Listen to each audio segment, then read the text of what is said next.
8 point में बैठो नीचे। अपन बात कर रहे हैं यहाँ से आगे एक और झील है अपनी। कौन सी झील पढ़ रहे हो? पुष्कर झील। कौन सी झील पढ़ रहे हो? पुष्कर झील। और ये पुष्कर झील कहाँ पे स्थित है? अजमेर में। कहाँ पे स्थित है? तो आवाज नहीं आनी चाहिए अब, ठीक है ना। और थोड़ा पढ़ भी लिया करो। आ रहे हो और जा रहे हो, इससे सिलेक्शन होने वाला नहीं है, किसी भी कंडीशन में नहीं होगा। अगर आप नहीं पढ़ोगे घर पे जाकर तो किसी भी कंडीशन में सिलेक्शन होने वाला नहीं है। यहाँ आ रहे हो जा रहे हो, कोचिंग के ऊपर डिपेंड हो तो उससे सिलेक्शन होने वाला नहीं है, क्योंकि ऐसे तो कई बच्चे पढ़ते हैं तो सभी का थोड़ी सिलेक्शन हो जाता है। मेहनत करते हैं घर पर, उसी का सिलेक्शन होगा। ध्यान देना, इधर एक झील पढ़ रहे हो, उसका नाम क्या है? कौन सी झील पढ़ रहे हो? पुष्कर झील। और अपन ने देखा पुष्कर झील को पहले तो देखो अपने पास। इनके अगर अपन उपनाम देखे कहते हैं, इसके उपनाम अगर अपन देखे तो हिंदुओं का पांचवा तीर्थ बोलते थे। क्या बोलते हैं? हिंदुओं का पांचवा तीर्थ। कौन सा तीर्थ? पांचवा तीर्थ। आवाज नहीं आनी चाहिए, ठीक है ना। हिंदुओं का कौन सा तीर्थ? पांचवा। समझना इधर। हिंदुओं के टोटल कितने तीर्थ माने जाते हैं? 5। उत्तर की दिशा में माना जाता है कौन सा? बद्रीनाथ। दक्षिण में कौन माना जाता है? दक्षिण में। और पश्चिम में और पूर्व में। पूर्व में पुरी का नाम सुना? पुरी उड़ीसा। और इसके अलावा पश्चिम में अपने द्वारिकाधीश नाम सुना, और उत्तर में बद्रीनाथ। इस प्रकार अपने 5वां तीर्थ कौन सा आता है? पुष्कर। पुष्कर कहाँ पे स्थित है? अपने जो देवता है ना 4 महीने सोते हैं। कितने महीने? 4 महीने। कहाँ जाते हैं? कहाँ पे जाते हैं? अब पुष्कर में न जाओ कहाँ जाए, ठीक है ना। इस प्रकार की एक झील है, अर्धचंद्राकार आकृति। किस आकृति की? इस प्रकार से क्यों बनाए? क्योंकि ये किस आकार में? अर्धचंद्राकार। किस आकार में? अर्धचंद्राकार। तो देवता जो 4 महीना सो गया होता ना, वो इस झील से होकर जाते हैं। किस झील से होकर जाते हैं? इस झील से। अभी देव सोनी 11 आई थी, देव सोनी 11 से लेकर देव उठनी 11 तक कितने महीने देवता सोते? 4 महीने देवता सोते हैं। वो किस झील से होकर जाते हैं? रास्ता पता चल गया। अगर किसी को देवताओं को रोकना है तो कहाँ जाकर बैठेंगे? अब तो इनको हिंदुओं का कौन सा तीर्थ बोलते हैं? इसे बोलते हैं कोकण तीर्थ। कौन सा तीर्थ? कोकण तीर्थ। और इसी को बोलते हैं तीर्थों का मामा। कौन सा मामा? तीर्थों का मामा। इसको क्या बोला जाता है? तीर्थों का मामा। और इसी को बोलते हैं तीर्थराज। क्या बोलते हैं? तीर्थराज। तो समझ इधर, हिंदुओं के टोटल 5 तीर्थ स्थल माने जाते हैं। क्या माने जाते हैं? 5 तीर्थ स्थल। उमर बुढ़ाराम जाओ बढ़िया से, ठीक है ना। पहले बड़ा काम धंधा कर लो 2-4 साल के अंदर, और 25 से 30 की उम्र में घूम आओ, ठीक है ना। कहते हैं कि बुढ़ाराम में 5 धाम जाने चाहिए, ठीक है। बुढ़ाराम जाओ। अब बुढ़ाराम बेचारा वो बस हम परेशान हो जाए, रेलाम परेशान हो जाए, वो तो यही दुआ करते 5 धाम क्या 5 धाम घर पे पूछ जाए, वही बड़ी बात होती है, ठीक है ना। इसलिए उम्र के हिसाब से घूम लो, ठीक है ना। पहले का जमाना किया कि बुढ़ाराम भी आदमी हालत चाले था। अब आने वाला बुढ़ारा ऐसा आएगा कि आपका तो कौन आधा पड़ता है तो लाग रहा है, ठीक है ना। तो पहले जितनी एनर्जी नहीं है, अभी एवरेज देखे 60-70 साल एवरेज आने वाला है अपने समय में, ठीक है ना। तो अभी से देख लो आप, ठीक है ना। तो घूम सकते हो। 5 तीर्थ तो कौन कौन घूम के है? कोई घूम के है? 5 तीर्थ नहीं घूम क्या? 5 में से एक भी तीर्थ कौन घूमा है? पुष्कर। हाँ, पुष्कर कौन कौन गया? बस यहाँ भी नहीं गया पढ़ दो, ठीक है ना। यहाँ पर भी नहीं गया पढ़ दो। इधर देखेगा। हाँ, तो अर्धचंद्राकार आकृति में एक झील है, उसका नाम क्या है? पुष्कर। कौन सी झील है? पुष्कर। अब समझना इधर है, यहाँ पर भारत का प्रसिद्ध वर्मा जी का मंदिर बना हुआ। वर्मा जी का मंदिर इधर देखेगा। वर्मा जी का मंदिर है बना हुआ है। किसका मंदिर बना है? भारत का प्रसिद्ध 3 ही मंदिर है। वैसे पूरे भारत में या विश्व में देखे जाए तो कितने मंदिर है? मात्र 3, जिसमें सबसे प्रसिद्ध मंदिर कौन सा है? वर्मा जी का मंदिर कहाँ है? तो पुष्कर अजमेर। इसके अलावा एक आता है आसोत्रा बाड़मेर में, और एक इसके अलावा एक आता है छींच बांसवाड़ा में, ठीक है ना। 3 जगह राजस्थान में मंदिर बने हुए, जिसमें सबसे प्रसिद्ध मंदिर कौन है? और एक मंदिर आता है यहाँ पर सावित्री माता। किसका मंदिर आता है? सावित्री माता का। कौन सी माता का? सावित्री माता। ये रत्नागिरी पहाड़ी पर, कौन सी पहाड़ी पर? रत्नागिरी पहाड़ी पर बना हुआ है। किसका मंदिर है? रत्नागिरी पहाड़ी। ये पास में ही, पुष्कर झील के पास में ही एक पहाड़ी स्थित है। एक पहाड़ी स्थित है। कौन सी पहाड़ी? रत्नागिरी पहाड़ी। वहाँ पर एक मंदिर बना है। कौन सा? सावित्री माता का। कहा जाता है कि राजस्थान में रोपवे की बात करें, रोपवे का मतलब वो झूला, झूला का मतलब वो आवरण फिल्म देखे थे ना, पैर एक पहाड़ी दूरी पहाड़ी पैर मतलब टोड़ी में बढ़ जाओ, झूला झूलता है, पकड़ रट्टी से एक टर्नी ले जाओ उड़ी दे, ठीक है ना, झूलते जाओ तो पीछा, ठीक है ना। वो वाला क्या कहलाता है? रोपवे। तो क्या कहलाता है वो? रोपवे। क्या कहलाता है? रोपवे कहलाता है। तो राजस्थान का प्रथम रोपवे की बात की जाए तो सुंदा माता कहाँ पर आता है? सुंदा माता का मंदिर है अपने पास है जालोर में। कहाँ पे स्थित है? पहला तो यहाँ स्थित है। दूसरे की बात की जाए तो दूसरा आता है अपने पास करणी माता का मंदिर। कौन सा माता का?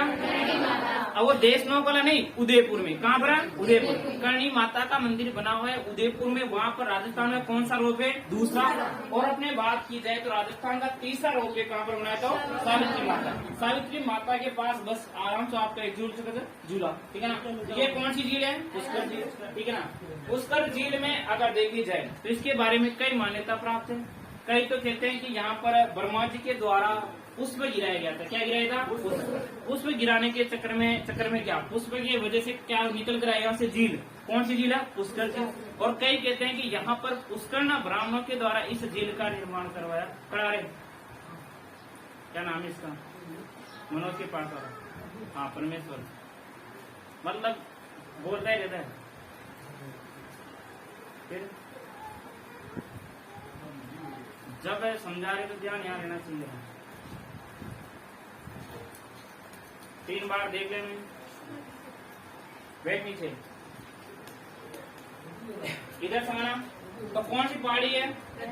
रत्नागिरी पहाड़ी है। कौन सी माता मंदिर? ये झील मानी जाती है। कई तो देवता बताते हैं, इसके अनुसार होते हैं कि ब्रह्मा जी ने क्या गिराया था यहाँ पर? फूल गिराया था। दूसरी बात की यहाँ पर कि मतलब क्या, कौन से ब्राह्मण? पुष्करना ब्राह्मण। तीसरी बात आती है, वास्तविक बात तो ये है, ये एक प्राकृतिक झील है। कौन सी झील है? पुष्कर झील एक कौन सी झील मानी जाती है? प्राकृतिक झील। ये कौन सी झील है? प्राकृतिक झील है। और राजस्थान की सबसे प्राचीन झील है। राजस्थान की सबसे प्राचीन झील है और राजस्थान की सबसे प्रदूषित झील है। राजस्थान की सबसे प्रदूषित झील है। समझना इधर, यहाँ पर कुल देखे जाए तो इस झील में 52 घाट बने हैं। कितने घाट बने हैं? 52 घाट बने होने के कारण इसे 52 घाटा झील भी बोलते हैं। इसे क्या बोलते हैं? 52 घाटा झील। अब समझना इधर, सन 1911 की बात है। कब की बात है? सन 1911। देखना इधर रोपवे की बात करें पर सुंदा माता का गया, दूसरा उदयपुर में गया, तीसरा अपने पास है कहाँ पर गया? सावित्री माता। सन 1911 में इंग्लैंड की महारानी थी मैडम मेरी। कौन सी मैडम है? अरे तुम्हारी नहीं, मेरी मैडम है। मैडम किसकी थी? आपकी। बोलो मैडम किसकी थी? हाँ 1911। अब से थोड़ी पैदा हुई तो माँ का जमाना की बात है। हाँ सन 1911 में कौन आई थी? मैडम मेरी। मैडम मेरी ये कहाँ से आई थी? इंग्लैंड से। कहाँ से आई थी? इंग्लैंड से। ऐसा भी इस झील को देखने आई थी। किसी झील को? पुष्कर झील। कौन सी झील को? पुष्कर।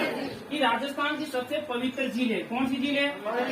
पवित्र झील है। ध्यान देना, प से पुष्कर, प से पवित्र, प से प्रदूषित, प से प्राचीन, प से प्राकृतिक, प से पुष्कर, ठीक है ना। ये हो जाएगी, ठीक है ना। अब सन 1911 में कौन आई थी? मैडम अब ऐसा वो आई तो यहाँ पर कितने घाट बने? 52। और पहले के जमाने में वैसा बेड़ाई लोग भी कूद रहा और हाँ लड़के और लड़कियां सभी वैसा उसमें कूद रहे। अब वैसा मैडम मेरी भी कूद गई पानी में, ठीक है ना। पता नहीं मैडम मेरी के साथ क्या हुआ, तो मैडम मेरी ने तो बाहर आकर खेले। ये तो गलत है बात है, ये तो क्या है? गलत बात है। ऐसा नहीं होना चाहिए। लेडीज के लिए अलग से घाट होना चाहिए और पुरुष के लिए अलग से। तो उनकी स्मृति में यहाँ पर एक घाट बनाया गया, मैडम मेरी की स्मृति। उसका नाम है जनाना घाट। कौन सा घाट है? कौन सा घाट है? जनाना घाट। तो यहाँ पर ओनली कौन जाती थी? महिलाएं। कौन जाती थी? तो सर्वप्रथम खराब किसने किया? मैडम किसने करा? मैडम मेरी है, ठीक है ना। अब ये कौन सा घाट बना दिया, जनाना घाट, जहाँ पर पुरुष नहीं जा सकते, मतलब कौन जाती है, महिला।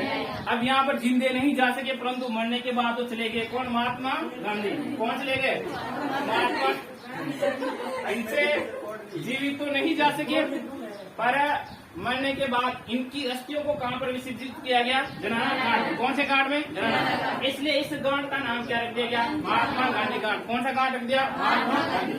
अब समझना इधर महाभारत की रचना, महाभारत है, कुछ अपने इतिहास में देखते हैं तो महाभारत की रचना वेद व्यास जी ने की थी। किसने की थी, तो वेद व्यास जी के द्वारा महाभारत के कुछ अंश, महाभारत के कुछ अंश किस झील के किनारे बैठकर लिखे गए, पुष्कर झील। कौन सी झील के किनारे, किसके द्वारा, वेद व्यास जी के द्वारा। किसके द्वारा, वेद व्यास जी के द्वारा कुछ अंश किस झील के किनारे लिखे गए, पुष्कर झील के किनारे। इसमें एक नाले का पानी आता है, उसका नाम क्या है, सरस्वती। कौन सा नाला, सरस्वती नाला। सरस्वती नाला। कौन सा नाला आता है, सरस्वती। समझना इधर, पुष्कर अजमेर में कार्तिक पूर्णिमा को, कौन सी पूर्णिमा को, कार्तिक पूर्णिमा को, कार्तिक पूर्णिमा को मेला लगता है। क्या लगता है, कार्तिक पूर्णिमा को मेला लगता है। कार्तिक पूर्णिमा क्या लगता है, मेला। इसे रंगीन मेला बोलते हैं। कौन सा मेला बोलते हैं, रंगीन मेला कहा जाता है। और यहाँ पर सर्वाधिक बिक्री होती है ऊंट की। सर्वाधिक बिक्री किसकी होती है, ऊंट की। तो सर्वाधिक बिक्री किस मेले की होती है, किस मेले में होती है, तो कहाँ, पुष्कर। और पुष्कर कहाँ पे स्थित है, अजमेर। अब समझना इधर, इसके अलावा अपन देखते हैं कि कालिदास ने, किसके द्वारा, कालिदास के द्वारा एक ग्रंथ है अभिज्ञान शाकुंतलम। अभिज्ञान शाकुंतलम, शाकुंतलम ग्रंथ की रचना की थी। किसकी रचना की थी, अभिज्ञान शाकुंतलम ग्रंथ की रचना की थी। इसके अलावा बताया जाता है कि श्री राम जी है ना, उसके पिता कौन थे, दशरथ जी। कौन थे, दशरथ जी। कहा जाता है कि उनका पिंडदान भी किस झील में किया था, पुष्कर झील में। किस झील में किया था, इसके अलावा बताया जाता है कि जब महाभारत हुआ था तो कौरवों और पांडवों का अंतिम मिलन कहाँ पर हुआ था, यहीं पर हुआ था। यहाँ से बातचीत यही हुई थी, उसके बाद क्या हुआ था, महासंग्राम, ठीक है ना। तो कहाँ पर हुई थी ये भी चीज है, कहाँ पर हुई थी, पुष्कर झील में। तो समझना एक बार देखेगा, पुष्कर झील स्थित है, ये कहाँ पे स्थित है, कौन से जिले में, कौन से जिले में, अजमेर। तो समझना पुष्कर झील अजमेर में स्थित है। उपनाम पूछे हिंदुओं का क्या बोलते हैं, कोकण, और इसी को क्या बोलते हैं, तीर्थो क्या बोलते हैं, जबकि तीर्थो की नानी देवरानी जयपुर है, सांबर जयपुर में। तीर्थों का भांजा मचकुंड धौलपुर में। तीर्थों का क्या है, भांजा। और तीर्थों का मामा बोले तो उसका अजमेर। अब समझे ये किस प्रकार की आकृति बनी हुई है, कौन से नाले का बना था, सरस्वती नाले का। महाभारत की रचना किसने की थी, कुछ अंश महाभारत के किस झील के किनारे लिखे गए, कौन सी झील है, कौन सी झील है, कौन सी झील है, कौन सी झील है, पवित्र झील है। यहाँ पर किसका मंदिर बना, विश्व का सबसे प्रसिद्ध मंदिर माना जाता है ब्रह्मा जी का। क्योंकि इसके अलावा ब्रह्मा जी के मंदिर आपको नहीं दिखाई देंगे। आपने सुना होगा कि राम जी के भगत है, श्री कृष्ण के अवतार माने जाते हैं कि उनके भगत है। आपने कभी सुना कि कोई ब्रह्मा जी का फैन है, बहुत कम, ना के बराबर। क्यों, क्योंकि इनके ऊपर श्राप लगे हुए थे कि आपके साथ, कहा जाता है या तो पत्नी ने दिया था या किसी भगवान ने दिए थे, कुछ श्राप थे कि आपको मतलब इसी अंदाज में पूजा जाएगा, ठीक है ना। मात्र कुछ भी नहीं है, एकमात्र एक या दो मंदिर है पूरे भारत में, पूरे विश्व में, ठीक है ना। वैसे भी और देशों में मंदिर बहुत कम होते, नहीं होते ना। मेरी वैसे अब जिंदगी चल रही है वहाँ की अच्छी, ठीक है ना।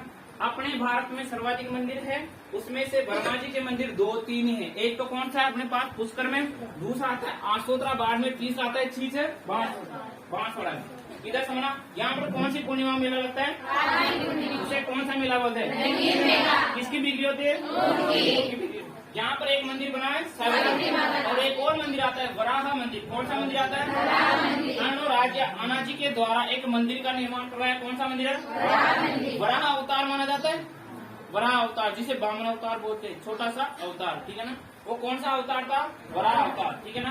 तो यहाँ पर उसके अलावा देखिएगा कितने घाट बने हैं, इसलिए क्या बोलते थे, 1911 में कौन आई थी, अरे फिर यार आप अपनी बढ़ा रहे हो, ठीक है ना। किसकी आई थी, मैडम, हाँ, कहाँ से आई थी, इसकी स्मृति में कौन सा घाट बनाया, फिर इसका नाम चेंज करके कौन सा घाट है, हाँ, तो इसे लिखिएगा।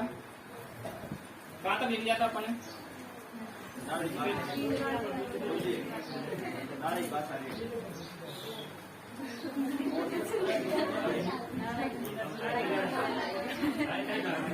लिखेगा? हाँ, आवाज नहीं लिखेंगे, लिखेगा? हाँ,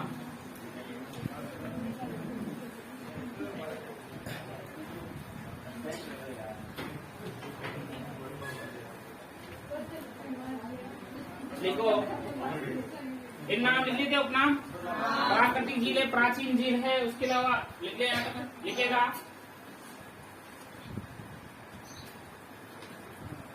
सन 1911 में इंग्लैंड की महारानी, सन 1911 में इंग्लैंड की महारानी, इंग्लैंड